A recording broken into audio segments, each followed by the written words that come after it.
Hello fellow readers, today I am reviewing Volume 2 of Satoshi Wagahara's light novel series, The Devil is a Part-Timer. In this volume, Sadamao and his fellow occupants of the Devil's Castle find themselves with a brand new neighbor, a beautiful young girl who wears only kimonos.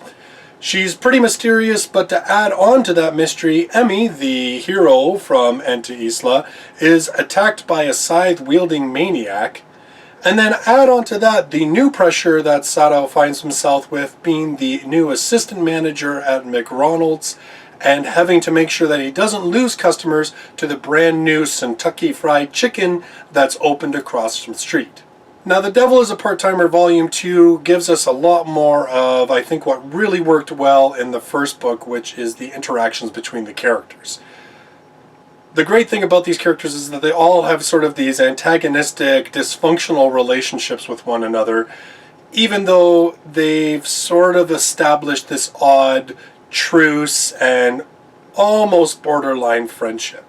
The quips back and forth, the hidden feelings and everything else and conflicting emotions make for a lot of fun in most of the novel. Now, in terms of the storyline and the pacing, there are some slow bits, but in the first novel I found that it was the beginning that was a bit slow and that it didn't pick up until later on.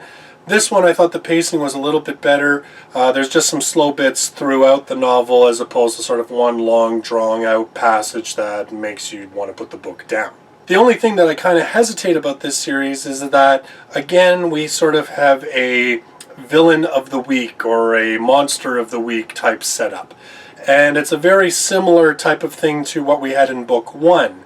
And I'm really hoping that the series doesn't just become, the same thing over and over and over again, just a new villain, a new thing to overcome. I'm hoping that they take it into slightly different directions.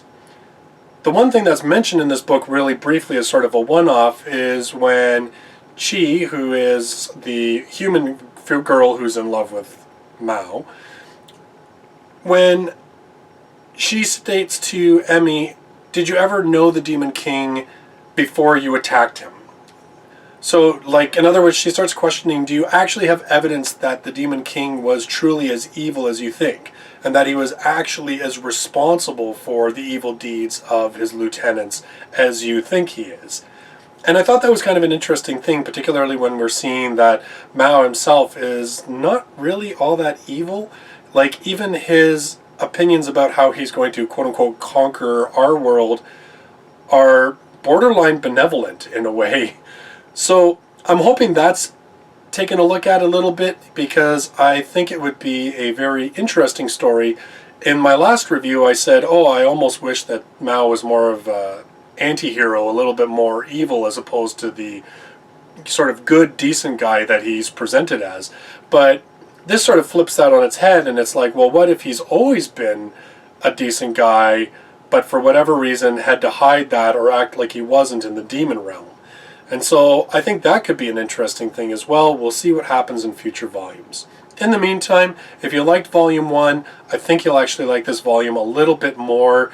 The relationships are a bit more expanded with the addition of Urushihara, who is Lucifer, his human form for Lucifer. It adds a really entertaining sort of dynamic into the Devil's Castle, and the addition of some of the other new characters add to the fun as well. So those are my thoughts on Volume 2 of The Devil is a Part-Timer. I hope you enjoyed the review. If you did, click on the subscribe button to check out all of my future light novel reviews, including future volumes of The Devil is a Part-Timer. If you want to leave any comments, please do so. In the meantime, I hope to see you in my next video. Until then, bye-bye for now.